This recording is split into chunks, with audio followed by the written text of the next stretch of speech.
Good morning, and I'm going to try not to repeat too much of what's been said already. We are sliding rapidly into authoritarianism.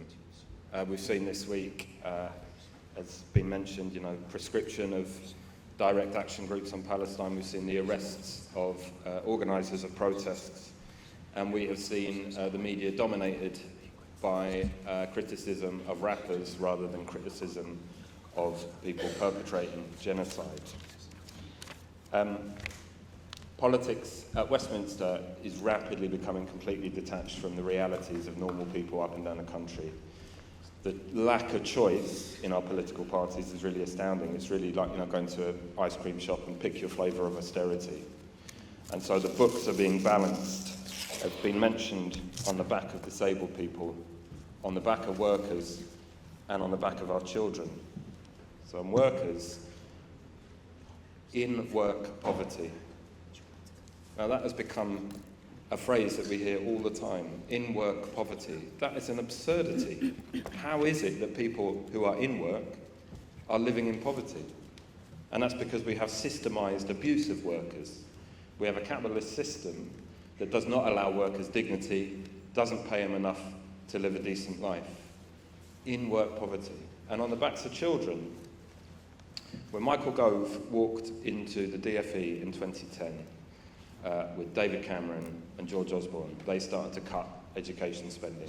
And that has been cut and cut and cut and cut. And none of the children, not one of the children who was in school or starting school in 2010 is still there. There's an entire generation of children who've been through an education system knowing only cuts and decline. And that is absolutely shameful in, as been mentioned, the sixth biggest economy in the world.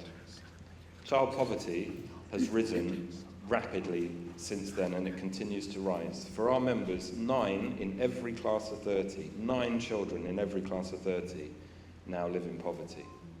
Nearly 1/3 of all our children in this country live in poverty.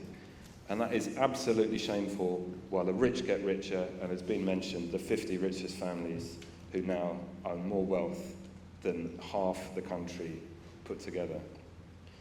There are now more food banks in schools in this country than there are outside schools. Over half the food banks in this country are run by schools. We shouldn't have food banks at all. When you see politicians rocking up to cut a ribbon on a new food bank, the shamelessness of that, the absolute shamelessness of perpetrating a system where people do not have enough to eat in the sixth biggest economy on the planet, and then they think it's something to celebrate to open a new food bank. It's absolutely shameful. And then obviously this week we've seen the disgusting vilification of disabled people once again, and I'm not going to talk too much because I know Paul is going to be incredibly powerful on that. So political choice for normal people through normal democratic structures has been completely evaporated. It's basically pick your flavour of austerity. So we need to do politics differently. We need to take politics to the people. We need to take politics to the street.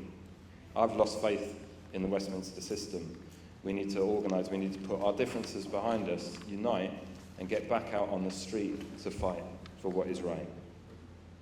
We need a complete rebalancing of the economic system, the capitalist system that we work in. We've got to tax the rich. It's no good taxing income to make up for the poor income of others through the welfare system. We have to be taxing wealth.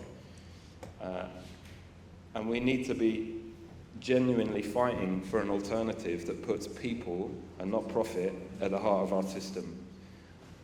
But all is not lost, because I have faith. I have faith in education. I have faith in children. I've got faith in collectivism. I've got faith in the power of the trade union movement to organise and to take on this rotten cabal that we've put into government.